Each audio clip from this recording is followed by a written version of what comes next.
1,000 matches? Thank you. Well, it was a great way to celebrate the milestone. There was a lot of number symbolics, 1,000 match, 1 hour exactly of played today. But when it comes to the match, I thought I did everything I intended to do very well. Just made him always play an extra shot and just try to get as many of his first serves in back in play.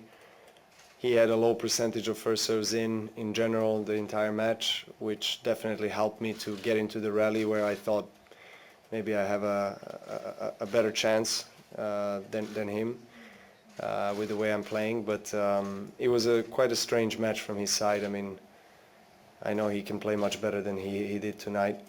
I don't know whether he had faced some issues physically or not, but he was just not there mentally, and you could see he played a poor quality tennis match. And from my end, I try to just focus on what I need to do, and I've done it. I executed it well.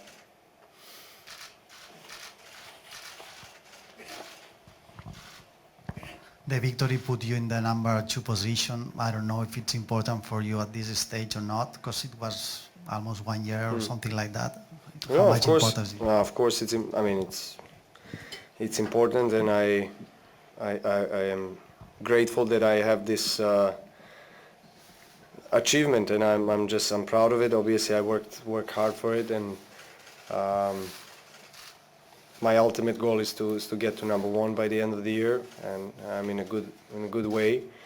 But being number 2 after this tournament is also a great achievement, considering the first 4 or 5 months of the year, and considering I had the surgery, and where I was about 4 months ago and where I am today is quite an extreme opposite, and I'm just cherishing that achievement and every moment spent on the court.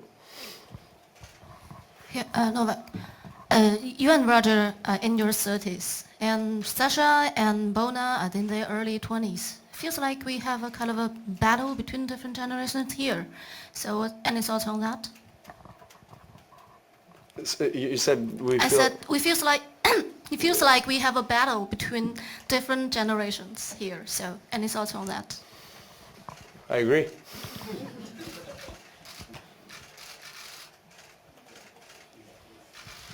Novak, can you preview the final? We don't know yet who you're going to face, but you know them pretty well, both, of course, Roger and Borna coming back. Can you just give us your thoughts about it? I think last time they played, Borna won in Halle finals, and so we cannot underestimate Borna. He's a hard worker. He's one of the hardest working guys on the tour. He puts a lot of effort in practice, and he's one of the leaders of a new generation.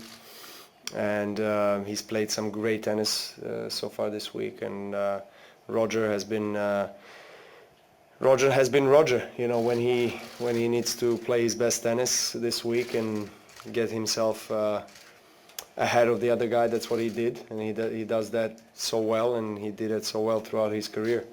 That's why he's who he is, and he's there.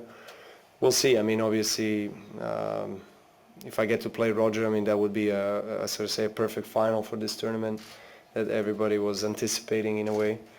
And you know, knowing that I've won against him in our last encounter in Cincinnati finals, obviously, you know, can add more to my confidence and approach to the match. And I love the way I've played so far this week. So I'm ready for whatever challenge is across the net. Novak, we appreciate that you wrote China this time on camera, even though the second character need a bit more work because you missed two strokes. Yeah, well, that's why people, you know, the first character when I wrote it, people were like, yes, it's great, and the second one not so much. So I hope I didn't miss a line or two, because then hopefully it's not a completely wrong meaning. Yeah, just tell us, how do you come up with the idea and who taught you? Well, I have a lot of tutors of Chinese language here, in China. It's my loyal fans, and they, I like to try to learn more about the culture, speak a little bit about Chinese, and obviously write new characters. So I'm trying to come up with a new one every day.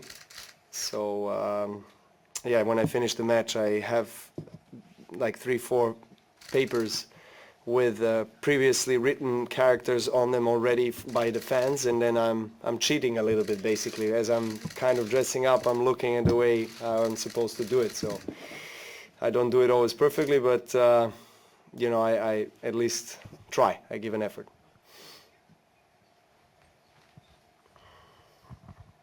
I don't know if you remember, but the first of your 1,000 tour matches was a Davis Cup match in Belgrade. Do you remember that? Yes. So back then... I didn't know that counted as... Yeah, it does. Okay. So back then, did the 16-year-old Novak Djokovic think that, Pete Sampras's total of 14 slam titles was achievable at that point? Well, part of me, yes, of course. I mean, I wouldn't be so dedicated to this sport if I didn't believe that I can achieve great heights. But you always have to kind of pinch yourself, in particularly at this stage of my career, and be grateful, because in the end of the day, I did have an awesome career so far that has blessed me with a lot of great achievements. And I always try to remind myself, and I have,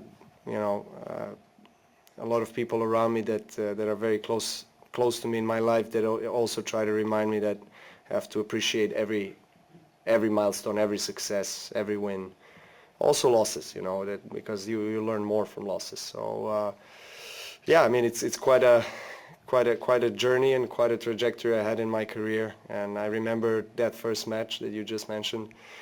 The outcome was not the same as a 1,000th match. I lost that first one. I remember. Did I? No, it was not against Belgium, right? It was not. Was it against Latvia? No, but it was a dead rubber, so you can't. It counts. The dead rubber counts as well. Great. Thank you for bringing that up. Novak, here. Gerard Piqué is here, and I would like to know if you have had the opportunity to meet with him after everything what you and other players have told about the new Davis. Have you met with him? In 5 minutes, literally. Right when I'm finished here, I'm going to talk to him. And what are you going to say? Want to be present? I like. It's possible? What are you going to say to him? What are you going to... I'm going to say, amigo, ¿cómo estás? Thanks for coming. No, I mean, it's great to have a superstar in football, trying to do something, different and innovative in our sport. Yes, we can have different opinions about the formats, but at least, he loves the sport and he's showing goodwill to unite everybody, and he's trying to do something that so far it hasn't been done in terms of Davis Cup and everything. So we'll see. I mean, obviously, the good thing is that we all want to work together. That's the ultimate, I think, goal for all of us players and associations involved in our sport, is to try to create one event, because, to be honest, at least in my opinion, there is no room for two big events. World Team Cup and Davis Cup cannot coexist on a high level, in my opinion, especially if they're so close to each other. So it might happen for a year, 2 or 3, but sooner or later there has to be only one. Last question, Thank you.